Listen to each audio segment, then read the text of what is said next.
Olá, bem-vindos a mais um estudo em nosso canal Descobrindo a Espiritualidade.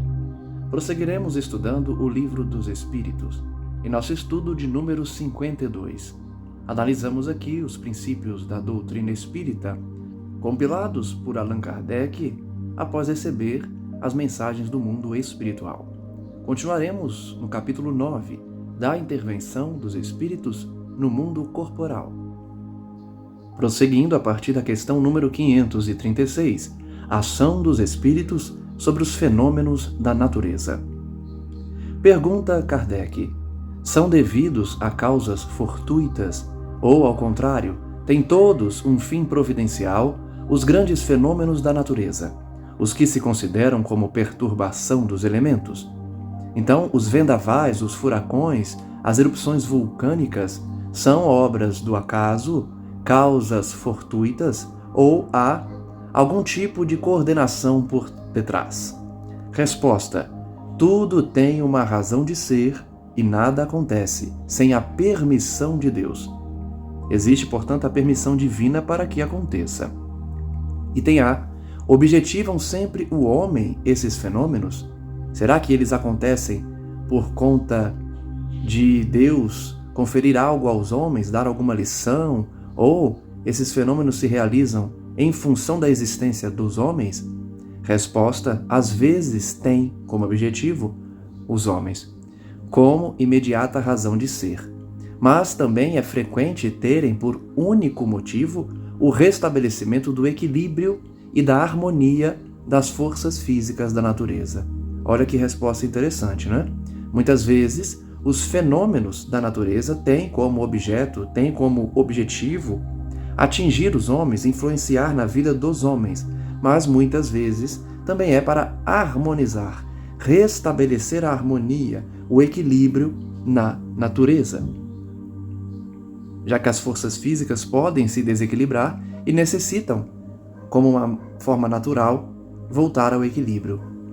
Item B: concebemos perfeitamente que a vontade de Deus seja a causa primária nisto como em tudo. Porém, sabendo que os espíritos exercem ação sobre a matéria e que são os agentes da vontade de Deus, perguntamos se alguns dentre eles não exercerão certa influência sobre os elementos para os agitar, acalmar ou dirigir. Vejam que a pergunta é, na verdade, uma conclusão de Kardec. Nós sabemos que Deus está por trás de tudo, porque Ele é o Criador Supremo. Mas não teriam espíritos vinculados às reações naturais, aos fenômenos naturais, agitando, acalmando ou até dirigindo esses fenômenos? Resposta: mas evidentemente. Nem poderia ser de outro modo. Deus não exerce ação direta sobre a matéria. Ele encontra agentes, dedicados em todos os graus da escala dos mundos. Essa pergunta é importante, a resposta ainda mais, porque demonstra que muitos são os agentes de Deus, e não somente os anjos, não somente os espíritos superiores, mas espíritos em todas as escalas, em todos os graus da escala. Ou seja, espíritos inferiores, espíritos intermediários, os chamados espíritos elementais, né, que agem sobre a matéria, sobre a natureza. Pergunta 537. A mitologia dos antigos se fundava inteiramente em ideias espíritas, com a única diferença de que consideravam os espíritos como divindades. Representavam esses deuses ou esses espíritos com atribuições especiais. Assim, uns eram encarregados dos ventos, outros do raio, outros de presidir ao fenômeno da vegetação, etc. Semelhante crença é destituída de fundamento?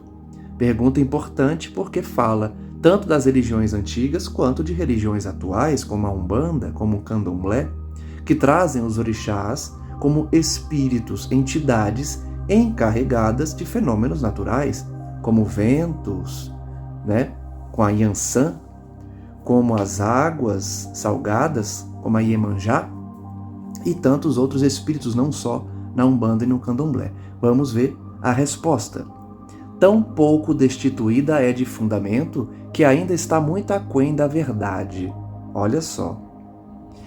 Eles existem, né, os espíritos que influenciam sobre a natureza, os fenômenos naturais, mas ainda precisa avançar no conhecimento para compreender que os agentes divinos têm seus coordenadores, seus agentes diretos e aqueles que se vinculam aos fenômenos naturais, mas são espíritos em evolução. Alguns no aspecto de transição entre o reino animal para o reino hominal, para a individualidade do ser, como seres elementais já ditos aqui. Item A. Pela mesma razão, poderá então haver espíritos que habitem o interior da Terra e presidam aos fenômenos geológicos? Uma pergunta mais específica, né, em relação aos fenômenos debaixo da Terra. Resposta: tais espíritos não habitam positivamente a Terra, presidem aos fenômenos e os dirigem de acordo com as atribuições que têm. Dia virá em que tereis a explicação de todos esses fenômenos e os compreendereis melhor. Então vejam que os espíritos não revelam de todo o que está por detrás dos fenômenos geológicos, dos terremotos, dos fenômenos naturais. Eles informam que existem espíritos que presidem esses movimentos, que presidem os fenômenos, mas ainda chegará um dia em que compreenderemos melhor como eles agem. Eles não vivem debaixo da terra, como pergunta Kardec. Eles presidem de outros lugares, que um dia isso estará esclarecido para todos nós. O que sabemos é que, como já dito, existem os espíritos vinculados aos fenômenos por conta da sua associação ainda com o mundo físico, ainda ligados aos fenômenos materiais e, por isso, com maior facilidade para ditar esses fenômenos. Pergunta 538. Formam categoria especial no mundo espírita os espíritos que presidem aos fenômenos da natureza? Serão seres à parte ou espíritos que foram encarnados como nós? Pergunta interessante, né? Os espíritos que presidem os fenômenos da natureza, a gente já sabe que existem, porque os espíritos superiores assim responderam. Eles já foram espíritos encarnados como nós? Resposta: que foram ou que o serão. Então existem espíritos de homens e mulheres que já foram encarnados na Terra ou em outros mundos e que agora presidem esses fenômenos. E há também outros espíritos que ainda não reencarnaram, que estão, portanto, naquela faixa de transição do reino animal para a individualidade do espírito já no reino hominal. Item A. Pertencem esses espíritos às ordens superiores ou às inferiores da hierarquia espírita? Muito importante essa pergunta, para que os espíritos superiores possam nos informar de que classe pertencem esses espíritos. Resposta: isso é conforme seja mais ou menos material, mais ou menos inteligente o papel que desempenhem. Eu acabei de falar, né? Existem seres que já foram na Terra, encarnados na Terra, já são indivíduos, e outros que ainda não chegaram nessa individualidade. Quanto mais ligados à matéria, mais são ligados aos fenômenos materiais, dentre eles os fenômenos da natureza. Então depende do seu nível de elevação espiritual para que ele seja classificado como espírito superior ou inferior. Certamente, os da classe de espíritos superiores presidem, coordenam os que estão nas classes inferiores, agindo mais diretamente nos fenômenos materiais. Uns mandam, outros executam. Os que executam coisas materiais são sempre de ordem inferior, assim entre os espíritos como entre os homens. Então eles comparam as atividades aqui da Terra, né?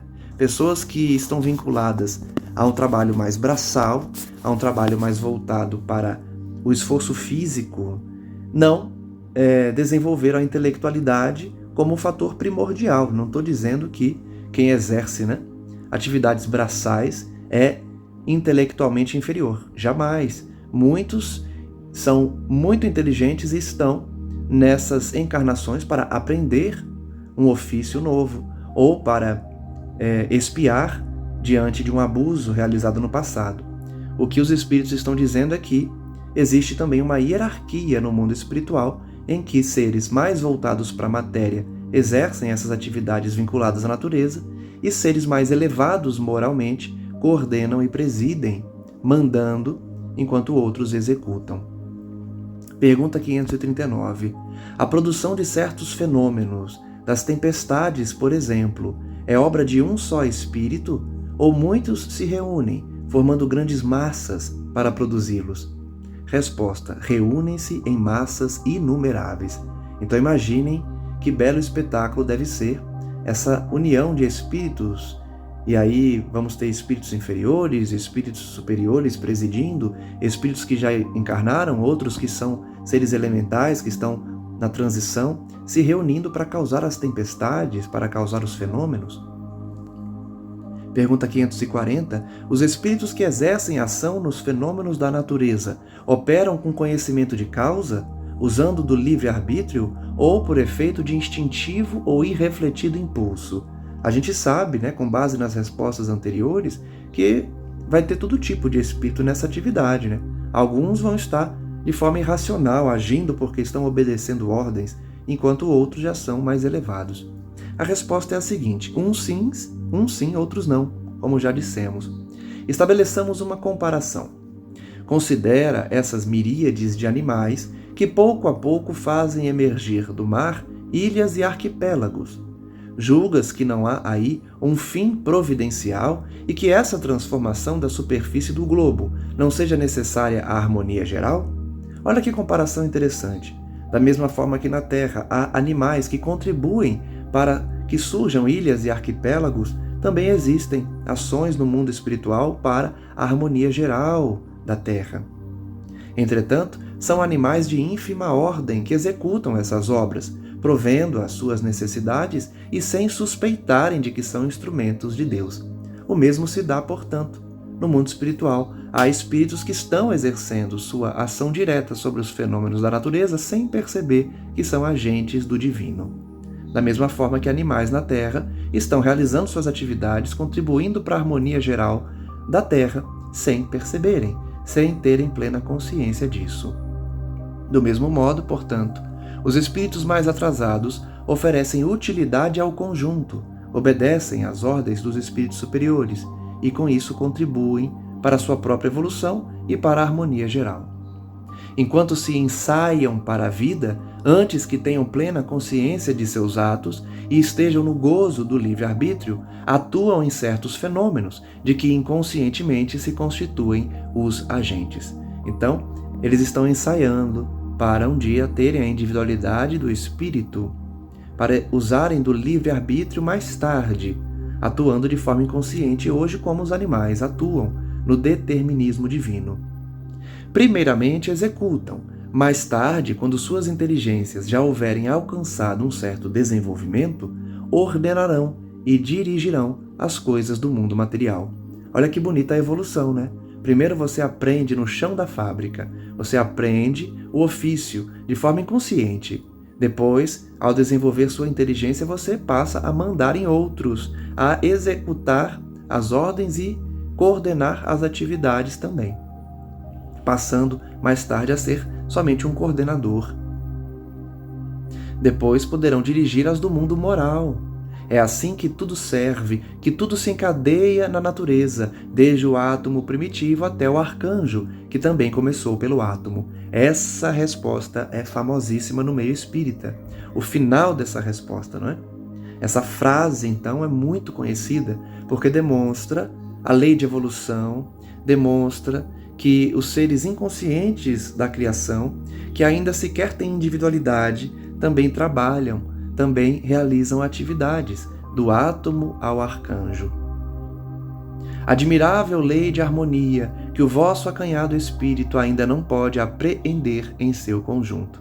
Um dia, teremos capacidade de compreender esse conjunto no grau evolutivo que constitui a Terra e todo o universo, em que Deus criou os seres e eles vão galgando aí os degraus da escala evolutiva até atingirem o grau de pureza relativa. Prossigamos no estudo com mais um item: os espíritos durante os combates. Pergunta 541. Durante uma batalha, há espíritos assistindo e amparando cada um dos exércitos? Resposta: sim, e que lhes estimulam a coragem. Olha só, Já estudamos que os espíritos influenciam em nossas vidas a ponto de quase nos dirigirem. É como se nos dirigissem, né? Então, por óbvio, nos combates também há uma gama de espíritos ao redor dos combatentes, estimulando a coragem e muitas vezes o ódio. Os antigos figuravam os deuses tomando partido deste ou daquele povo. Esses deuses eram simplesmente espíritos representados sob forma alegórica. É o período aí agrário, é o período em que na obra O Espírito e o Tempo, de autoria de Herculano Pires, onde essa escala está bem representada e explicada no período da mediunidade humana, né? O período agrário, o período das maravilhas, da consulta aos espíritos primitivos. E aí a gente percebe essa evolução da mediunidade, chamada por ele de mediunismo até Kardec, e a partir de Kardec, de fato, mediunidade. E a gente percebe que sim, os deuses da antiguidade, na verdade, espíritos, às vezes encarnados, às vezes seres elementais, como já estudamos e vamos estudar, representados aí de forma alegórica. Pergunta 542. Estando numa guerra, a justiça sempre de um dos lados, como pode haver espíritos que tomem o partido dos que se batem por uma causa injusta? Pergunta interessante, né? Será que há espíritos que ficam do lado dos exércitos que estão agindo com crueldade, que não têm fundamento nenhum para invadir outro país, outro reino, e então produziam essas guerras sem sentido? Resposta: bem sabeis haver espíritos que só se comprazem na discórdia e na destruição. Para esses, a guerra é a guerra, a justiça da causa pouco os preocupa. Então, essa pergunta tem muito sentido, né? A resposta tem muito sentido, porque, como acontece na Terra até hoje, há pessoas que não ligam para a questão moral por detrás das decisões dos guerreiros, dos líderes dos países que proclamam e buscam a guerra e o conflito, né? Há espíritos que até hoje querem apenas guerrear, não importa se a causa é injusta. Antigamente, então, isso acontecia ainda com maior frequência, porque os espíritos, eles não se tornam perfeitos depois da morte, continuam imperfeitos, como os homens também o são. Pergunta 543. Podem alguns espíritos influenciar o general na concepção de seus planos de campanha? Resposta: sem dúvida alguma. Podem influenciá-lo nesse sentido, como com relação a todas as concepções. Ora, se os espíritos influenciam os homens a ponto de quase os guiarem, é lógico que haverá ali espíritos inspirando um general. Ainda mais se o general for médium, né? Vai sentir o mundo espiritual de uma forma ainda maior. E temos vários exemplos na história de líderes que eram obsidiados e com isso foram enlouquecendo por conta das atrocidades que cometiam, pelo poder que exerciam com a violência e o domínio. Pergunta 544. Poderiam maus espíritos suscitar-lhe planos errôneos com o fim de levá-lo à derrota? Podem, mas não tem ele o livre-arbítrio? Se não tiver critério bastante para distinguir uma ideia falsa, sofrerá as consequências, e melhor faria se obedecesse em vez de comandar. Então, por certo, espíritos influenciam tanto para o acerto quanto para o erro. E, se o general tiver um inimigo espiritual, com certeza esse inimigo vai inspirá-lo para errar no combate, para tomar decisões erradas que o levarão à derrota. Mas a espiritualidade ressalta que esse general tem o livre-arbítrio. Ele pode seguir o conselho ou não. A decisão é dele. As consequências serão dos seus próprios atos e escolhas, como acontece com todos nós nas nossas escolhas diárias. Pergunta 545. Pode alguma vez o general ser guiado por uma espécie de segunda vista, por uma visão intuitiva que lhe mostre de antemão o resultado de seus planos? Ou seja, pode um general ser médium e ver o resultado das suas ações? Resposta: isso se dá a miúde com o homem de gênio. É o que ele chama inspiração, e o que faz que obre com uma espécie de certeza. Essa inspiração lhe vem dos espíritos que o dirigem, os quais se aproveitam das faculdades de que o vêm dotado.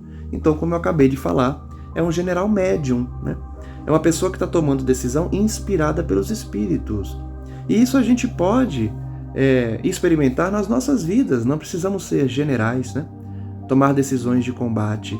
Os espíritos nos inspiram nas nossas atividades diárias, no nosso trabalho também. Se mantivermos uma sintonia com os bons espíritos, certamente vamos ser inspirados para nos organizar melhor no trabalho, tomar decisões corretas, que nos destaquem, que nos elevem no conceito de nossos chefes, de nossos colegas de trabalho. Depende apenas de nós manter uma sintonia com bons espíritos que vão certamente nos inspirar para o acerto em nossas profissões. Pergunta 546. No tumulto dos combates que se passa com os espíritos dos que sucumbem, continuam após a morte a interessar-se pela batalha? Ou seja, o que acontece com os combatentes assim que desencarnam? Continuam combatendo no mundo espiritual? Resposta: alguns continuam a interessar-se, outros se afastam. Como sempre, dependerá do nível evolutivo do espírito, né? Se ainda ligado muito à matéria, ao ódio, às paixões, vai continuar guerreando como se tivesse encarnado, como muitos espíritos que desencarnam e continuam achando que estão encarnados, vivendo as suas vidas como se ainda estivessem no plano carnal, no plano físico. Kardec comenta: dá-se nos combates o que ocorre em todos os casos de morte violenta. No primeiro momento, o espírito fica surpreendido e como que atordoado, julga não estar morto, parece-lhe que ainda toma parte na ação, só pouco a pouco a realidade lhe surge. Essa característica vai depender, do nível espiritual do indivíduo. Se ele for muito espiritualizado, ele percebe rapidamente. O tempo de confusão mental é mais rápido. Quanto mais ligado à matéria, essa confusão leva mais tempo, especialmente se desencarnou de forma violenta. Aí esse torpor leva mais tempo para que o espírito perceba que desencarnou. Pergunta 547. Após a morte, os espíritos que como vivos se guerreavam, continuam a considerar-se inimigos? E se conservam encarniçados uns contra os outros? Então os espíritos continuam se odiando depois que morrem? Resposta: nessas ocasiões, o espírito nunca está calmo. Pode acontecer que nos primeiros instantes depois da morte ainda odeie o seu inimigo e mesmo o persiga. Quando, porém, se lhe restabelece a serenidade nas ideias, vê que nenhum fundamento há mais para sua animosidade. Contudo, não é impossível que dela guarde vestígios mais ou menos fortes, conforme o seu caráter. Mais uma resposta que denota que depende do nível espiritual do indivíduo para que as consequências no plano espiritual se estabeleçam. Da mesma forma que acontece na Terra, o tempo que o espírito se dedica ao mal depende do seu grau evolutivo. Especialmente depois da morte, ele vai perceber que não adianta mais guerrear, não tem mais por que lutar, porque não está mais no plano físico. O fundamento vai perdendo, o motivo que levou aquela briga, aquele ódio, aquela guerra, não se sustentam mais. Essa resposta demonstra bem o conceito de despertamento do espírito. Uma vez consciente de que está no plano espiritual, não há mais por que apegar-se às questões mesquinhas da terra. Muitos espíritos se libertam a partir dessa constatação de que estão no plano espiritual e não mais no plano físico. É um processo natural que depende, repito, da condição espiritual de cada um.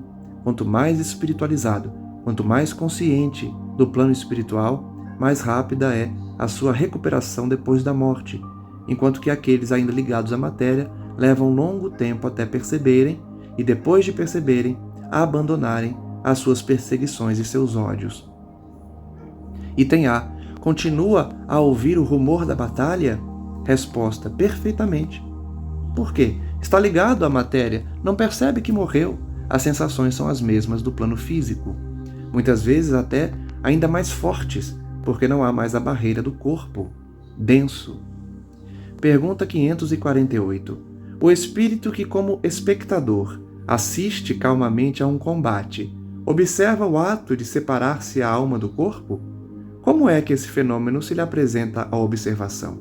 Então, se os espíritos superiores, na questão anterior, se referiram aos espíritos que não estão calmos no campo de batalha? Que se dirá dos que estão calmos, dos que estão assistindo ao combate? Resposta: raras são as mortes verdadeiramente instantâneas. Olha só que informação, hein? Raramente a morte é instantânea. Na maioria dos casos, o espírito cujo corpo acaba de ser mortalmente ferido não tem consciência imediata desse fato. A maioria das pessoas acha que está só ferida.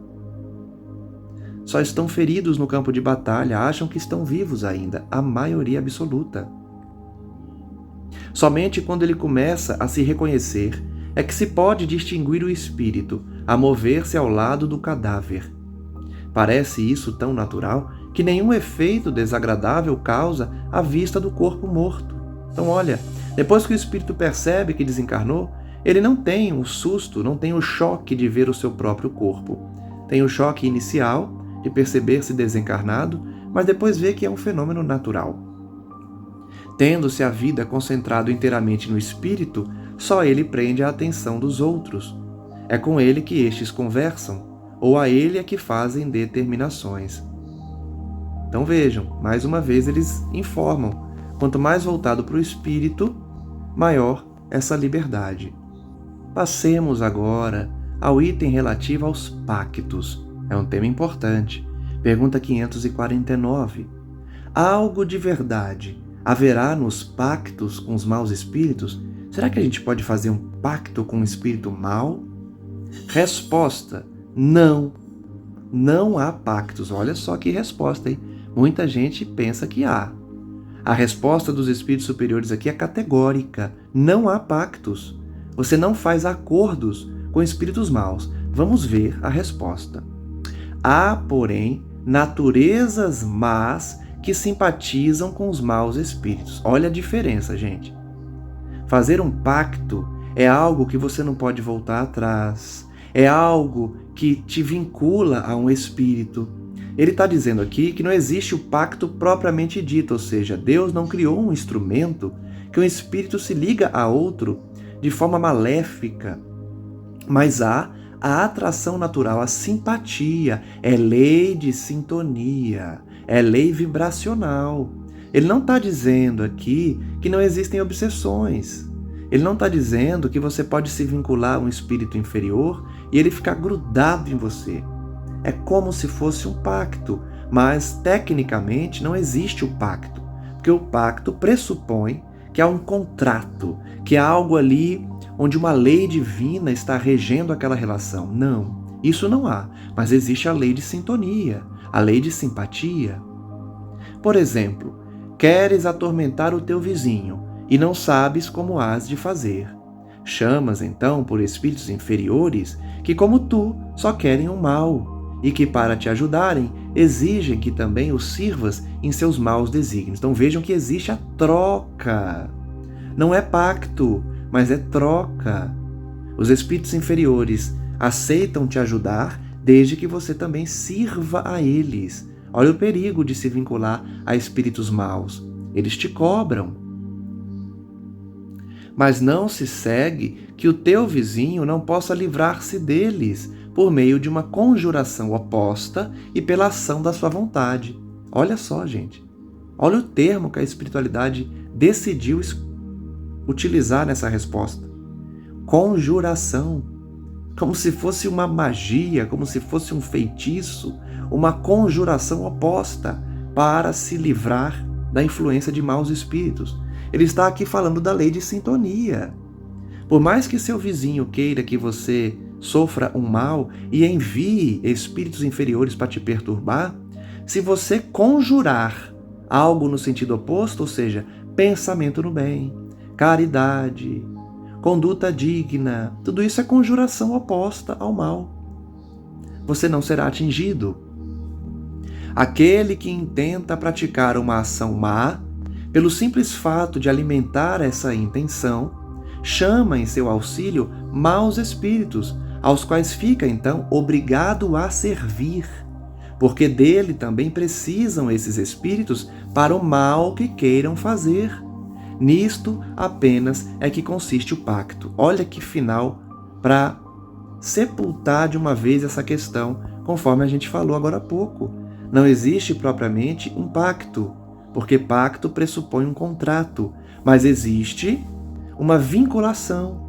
Existe a lei de sintonia, a lei vibracional que atrai espíritos iguais a você. Se você quer fazer o mal, você não precisa nem chamá-los diretamente. Eles são atraídos para você, automaticamente. Alimentando a intenção do mal, você vai atrair espíritos maus. E eles vinculam-se a você. Vejam que os espíritos usam a expressão: você fica então obrigado a servi-los. Por isso, parece um pacto, parece uma vinculação, mas é uma vinculação decorrente da lei de sintonia, da lei de atração. Cuidado com o que pensas, com o que desejas em relação aos outros. Se desejas o mal, vai atrair espírito mal, que pode até atender seu pedido, mas você vai ficar vinculado a eles para os servi-los também. Kardec diz: o fato de o homem ficar às vezes na dependência dos espíritos inferiores nasce de se entregar aos maus pensamentos que estes lhe sugerem, e não de estipulações quaisquer que com eles faça. Então vejam, não há contrato. Não é que você assinou um contrato com o espírito inferior. Esse contrato, na verdade, é decorrente da aceitação da sugestão. Você atrai com seu pensamento, com a sua intenção, eles sugerem ações e você acolhe essas sugestões. Aí reside o pacto, a vinculação, mas não há um contrato, uma estipulação, um documento em que se estipulam obrigações entre os dois. Isso não há, mas há vinculação. O pacto, no sentido vulgar do termo, é uma alegoria representativa da simpatia existente entre o indivíduo de natureza má e espíritos malfazejos. Então vejam que Kardec esclarece de uma vez por todas. Existe sim a vinculação de um homem mau, de uma pessoa má, com espíritos maus. Espíritos chamados de malfazejos. Então não se enganem. Não existe o pacto contratual, mas existe a simpatia com espíritos inferiores, espíritos maus, se você também deseja o mal e pensa no mal. Pergunta 550. Qual o sentido das lendas fantásticas em que figuram indivíduos que teriam vendido suas almas a Satanás para obterem certos favores? Isso tem até hoje, né? Quantas vezes a gente escuta? Fulaninho ficou famoso porque vendeu a alma ao diabo. O quanto há de verdade nisso? Vamos ver a resposta dos espíritos superiores? Eles dizem: todas as fábulas encerram um ensinamento e um sentido moral. Então, apesar de não existir um contrato com Satanás, porque nós sabemos que a figura do diabo é uma figura alegórica que representa o mal, a maldade no coração dos homens. É uma fábula, porém tem um fundo moral. O vosso erro consiste em tomá-las ao pé da letra, ao apego à letra. E isso a que te referes é uma alegoria, que se pode explicar desta maneira. Ele vai explicar a alegoria de realizar um pacto com o demônio, por exemplo. Aquele que chama em seu auxílio os espíritos para deles obter riquezas ou qualquer outro favor, murmura contra a providência, murmura contra Deus. Olha só, não se deve invocar espíritos para obter riquezas. Você está cometendo um ato contrário a Deus. Renuncia à missão que recebeu e às provas que lhe cumpre suportar neste mundo. Percebam a lógica desse pensamento. Se você reencarnou para ser de classe média baixa, para ser pobre, para ter dificuldade financeira, pedir por riquezas a espíritos inferiores é um ato de revolta contra Deus. É não aceitar a expiação. Ninguém está dizendo aqui que você não deve almejar uma vida melhor, uma vida mais confortável, que você não deva estudar e trabalhar para ter mais dinheiro. Não há problema nenhum nisso. O que se está falando aqui é que invocar espírito pedindo riqueza é totalmente diferente de você estudar, trabalhar e buscar a riqueza material. O Espiritismo aconselha, não fique focado em adquirir riqueza, mesmo que seja por meio do estudo e do trabalho. Deixe que seja uma consequência natural do seu esforço. Mas pior do que buscar o trabalho apenas para a riqueza é invocar espírito inferior para isso. É essa crítica aqui que eles estão fazendo. Não se invoca, não se deve invocar espíritos inferiores para pedir riquezas materiais. É um erro, é um equívoco, é perigoso, é um ato contrário à divindade. Repito, não estamos condenando a pessoa que busca ter riquezas, pelo trabalho, pelo estudo, pelo esforço pessoal. É lei do mérito. Se tiver na programação, Deus vai permitir que chegue. Mas se a sua programação não é ficar rico, não fique pensando nisso o tempo todo, não fique buscando somente isso na Terra e muito menos não invoque espíritos para isso. Sofrerá na vida futura as consequências desse ato. Não quer isso dizer que sua alma fique para sempre condenada à desgraça, mas, como, em lugar de se desprender da matéria, nela cada vez se enterra mais, perderá no mundo dos espíritos o que houver ganhado em prazeres terrenos, até que tenha resgatado a sua falta por meio de novas provas, talvez maiores e mais penosas. Vejam que ele não está dizendo que você vai sofrer como vingança de Deus, mas é algo natural. Se você só buscou a riqueza material, se você se enterrou nos prazeres terrenos, buscando só as facilidades do mundo, naturalmente você vai colher sofrimento. Você vai colher novas provas mais penosas do que aquelas que você poderia ter aceito e, de forma resignada, enfrentado, ao invés de invocar espíritos para ficar rico. Coloca-se por amor dos gozos materiais na dependência dos espíritos impuros. Olha que frase perfeita. Qual o problema de se invocar espírito para ficar rico? Porque você está se colocando, por amor ao gozo material, na dependência de espírito impuro. É lógica pura. Você está chamando o espírito impuro para atender um desejo que é puramente material. Então é lógico que isso vai trazer uma vinculação inferior. Estabelece-se assim, tacitamente, ou seja, sem você perceber, entre eles, um pacto que o leva à sua perda. Vejam que eles falaram que não existe pacto, mas já estão dizendo aqui que se forma um pacto. É que eles querem dizer que não existe um contrato específico que a divindade criou como lei para que dois espíritos se vinculem pelo mal. O pacto é a vinculação pela simpatia, pela identidade de desejos entre o encarnado e o desencarnado, mas que lhe será sempre fácil romper se o quiser firmemente, granjeando a assistência dos espíritos bons. Então, mesmo aquele que buscou a riqueza por meio de invocação de espíritos inferiores, ele pode se libertar. Vai ser complicado. Os espíritos inferiores não vão gostar, mas dá.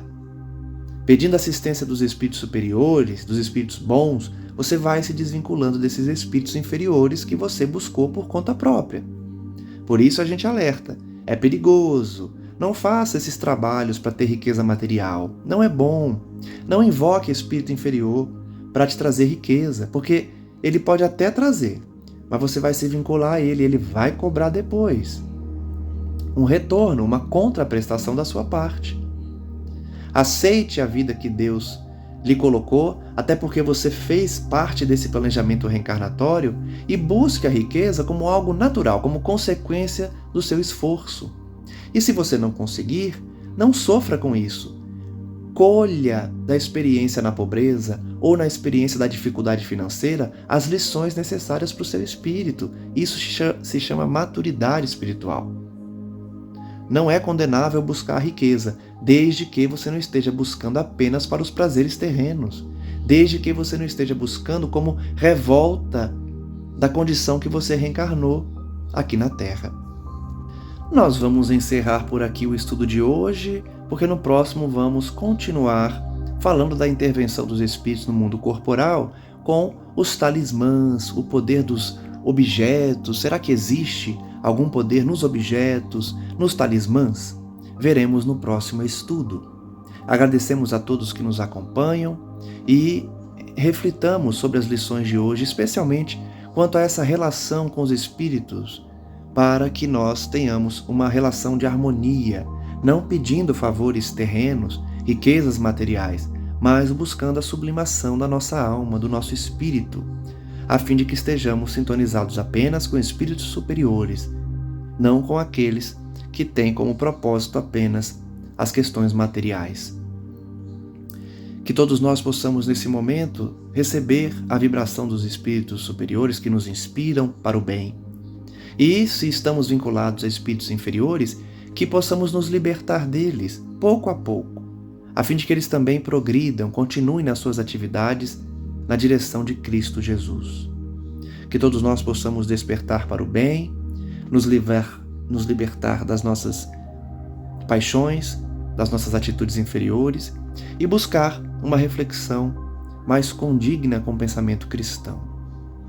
Que a nossa relação com o mundo espiritual seja uma relação de equilíbrio, de paz, e que compreendamos como eles influenciam em nossas vidas, intervêm no nosso dia a dia, para que estejamos cercados apenas de espíritos bons, espíritos superiores, espíritos mentores que nos guiam, nos inspiram, nos indicam o caminho para a nossa libertação espiritual.